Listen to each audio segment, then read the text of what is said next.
4 years ago, Thanksgiving killed my colleagues. I almost killed me too. I noticed it in small things. Foggy windows, a dead ladybug on the ground, and our milk kept spoiling. Two men in black came in, ordered 4 coffees, and then left without taking them. When I asked where they were, and my colleagues looked at me like I'd lost my mind. But it was when Kai twisted to his expression panic. That was when I started really noticing it. Okay, he was a newbie, and I was still trying to figure out why he's chosen a coffee store as a job. You think he'd pick a job at a library somewhere less stressful. Taya was the epitome of stress itself, and just looking at him made me feel jittery, like I wasn't doing enough with my hands. Do you guys smell gas? Kai said, eyes cartoon wide, and I shot McClare. Announcing at the top of his lungs that he could smell gas really wasn't a good look for us. Kai was carrying a tray of donuts, and I could see each of them shaking along with him. Elena glided past him with a chuckle sticking out her hand to stabilize the tray. 2 years older than the rest of us, and the girl treated us like little kids. She didn't even try to hide her patronizing tone. When the boss was put on business, Elena was our self-appointed leader, which meant she had full control of the Alexa, and we were subjected to hours of Olivia Rodrigo. Nobody is dying, okay? Huddle him down. Kai shook his head. No, but seriously, can you smell it? He sniffed the air. What is that? Elena rolled her eyes. Your imagination? She said, her tone hardening. I've checked like multiple times. There's no freaky gas smell.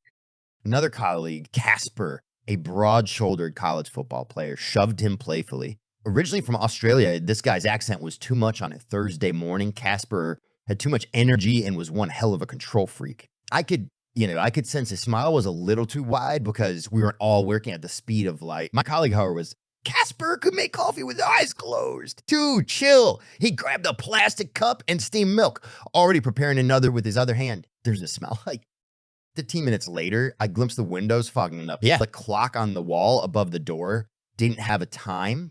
They had a date, 12.21.12. Strange. Still, though, I didn't think anything of it. Ever since starting as a barista, I had mastered the ability to delve inside my own mind. I could blink and time would jump forward.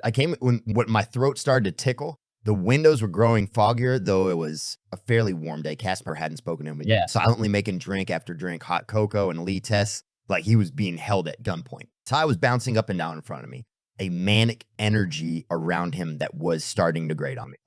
This guy didn't know how to dress. His apron was backward, a mess of curls and wide eyes. I didn't blame him. The lunch rush was an introvert's nightmare. Caramel macchiato, Kai hissed out a breath for any day now. Snap, something pricked me and I flinched slightly. I didn't realize I was digging the nib of my marker into my thumb. There was a tiny blot of red blossoming blood growing in the center of my palm. After frowning at it for a moment, I licked it clean, only for another blot to appear, this time larger.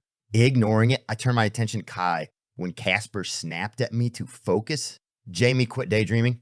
All right, orders now. Got it. I said back half sarcastically. Well, we have customers. Snap out of it. Cat jumped. He didn't like it when Casper yelled. I don't think anyone did. Something about his accent alleviated his voice. Kai flipped through his notebook, hands trembling, and glimpsed a sheen of sweet ring on his forehead. He was shaking, and not the normal Kai freaking out shaking we had all come to know. The guy could barely hold his notebook. Thanksgiving, he said through a sharp breath, for table 2. What his words confused me for a moment. I paused scrolling the customer's name. I could feel the slick, wet feeling of something. I swiped my hands on my apron. What did you just say? Kai frowned. Letty, she said the kid was dripping in sweat. For table 2, huh? Maybe I misheard him. Kai was practically vibrating with anxiety. I said, wait, did I do something wrong? I shrugged, preparing the drink. Did you have a good Thanksgiving? Tia's bro furrowed. It was okay. I guess he looked at me like I was the crazy one. Like I was the one blurting Thanksgiving for no reason. Leaning across the counter, he fixed me with a frown. Why? If he was playing some stupid prank, I wasn't engaging. Nodding, I dumped the drink on the counter for my frazzled colleague to collect. Kai grabbed it and shot me a relieved smile over his shoulder. If I took a second to drink him in fully, he was definitely running, a fever sweat pouring on his face and neck. His strands of his dark curls glued to his forehead. He stumbled, catching himself with a laugh. Thanksgiving, Jamie. Huh. This time, my reaction startled a woman waiting in line. Kai turned back to me, still smiling. We said thanks. There it was again. Thanksgiving. With zero fucking context, he was freaking me out, and nothing really scared me. This was slow, starting like a shiver down the spine and creeping into my gut. I could feel it paralyzing me to the spot. Too scared to look at the boy. Well, it wasn't just Kai himself who was scaring me. The way he was moving, pausing, and restarting, like I was playing a video game, or maybe I was tired.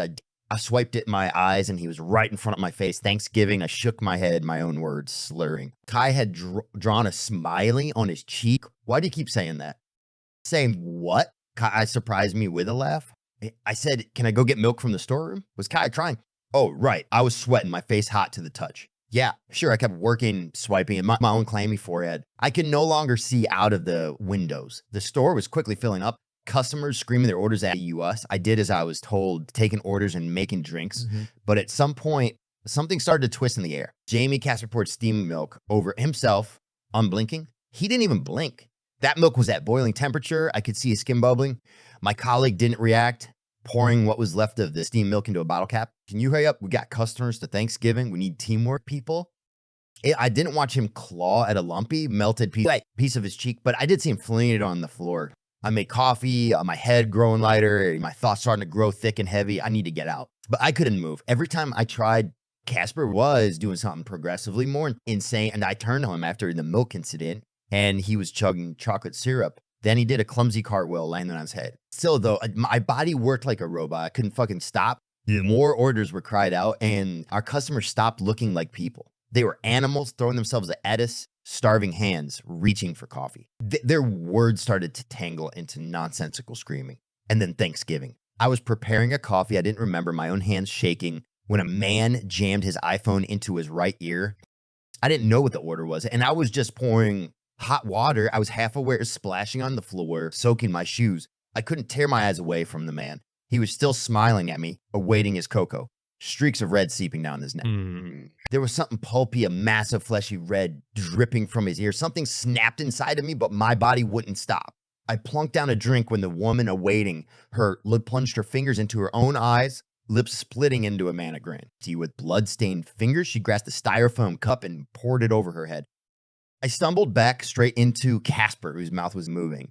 But I couldn't, I hear him, my head spun. I blinked, Casper was in front of me, screaming in my face, his fingers tangled with the glistening, pulpy mass of his own vocal cords. His apron was splattered red. I didn't see the knife in his hand. He grabbed me, his lips stretching into a wide grin. I couldn't tell what he was saying or trying to say, choking through mutilated lips. Thanksgiving, Casper was mouthing, along with the sudden laughing, screeching horde flattening each other, tearing at their own faces, clawing their flesh from bone. It's like it was both horrific and beautiful, and my vastly deteriorating my mind. I felt like a virus leaching into my meat of me, bugs carving their tiny skittering legs into my skull. Suddenly, my colleague waterboarding himself with milk was funny. Casper dove onto the counter, and I watched him, my vision blurring in and out of clarity. There was a man in a hat outside the window. I blinked. Casper did a somersault into the crowd, whose words were hitting me in waves. Elena was stumbling behind me, pulling out her intestines, tangling them on her fingers.